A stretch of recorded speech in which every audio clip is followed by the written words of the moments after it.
For millennia, mankind has wondered, what is the best video game ever made? I, Thomas Namee, have decided to find out. This is the Crusade for the best video game ever made. Hey there, losers. After playing this rad Sonic game, I am now totally tubular. Do not play the original Sega Genesis version from June 23rd, 1991. It has no save system, and not only that, you can get to the final level and mess up just 3 times, and then get thrown all the way back to the first level. Any game that does this is absolutely awful, and has ruined every single good merit through just one flaw. Luckily for me, there exists a better version. This version is the mobile version.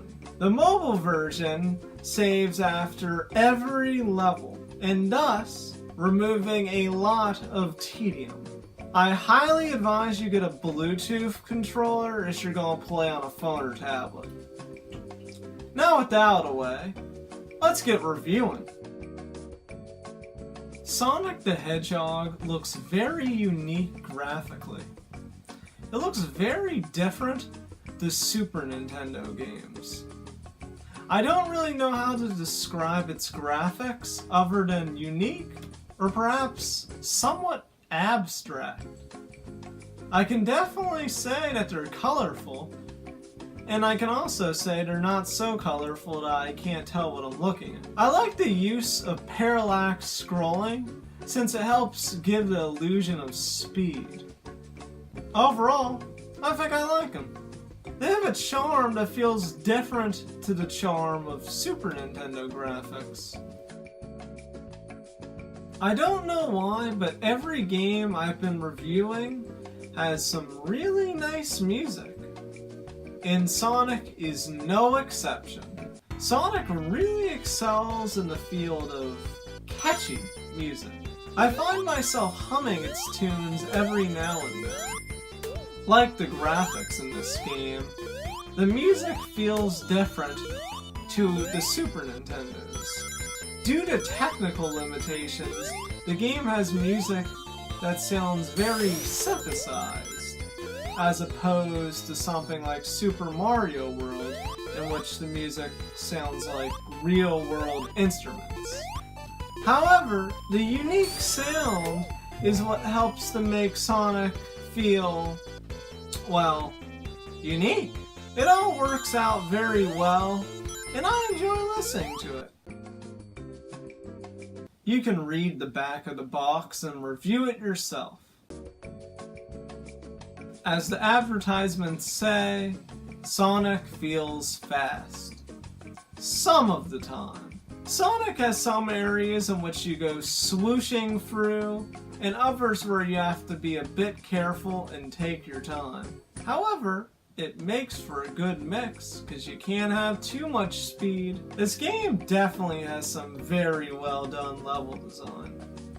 Unlike a game like Mario, in which it feels like there's only one way towards the end, Sonic feels very expansive and feels like it has many routes towards the same objective. It's neat when you find a faster route to the boss. Speaking of bosses, I think they're pretty good. A few of them feel a bit like a puzzle, because after a few tries, you'll suddenly realize there's a really neat strategy that was in front of you this whole time. One thing I like about this game is its length.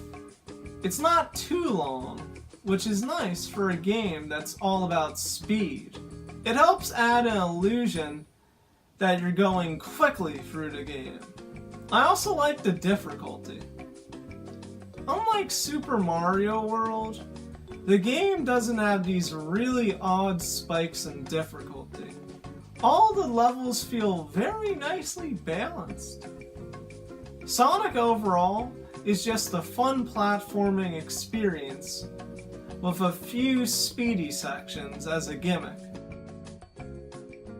Well, I've got to admit it. I liked it. Sonic is pretty neato in my book when it comes to platforming games. It's fun, and I think it's the perfect length. I give Sonic the Hedgehog a 4 out of 5. On the top games list, I hate to admit it, but I enjoyed this game more than I enjoyed Super Mario World.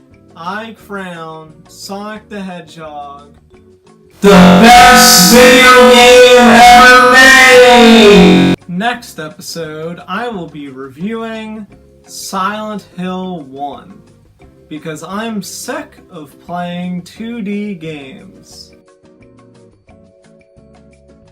Find out next episode on the Crusade for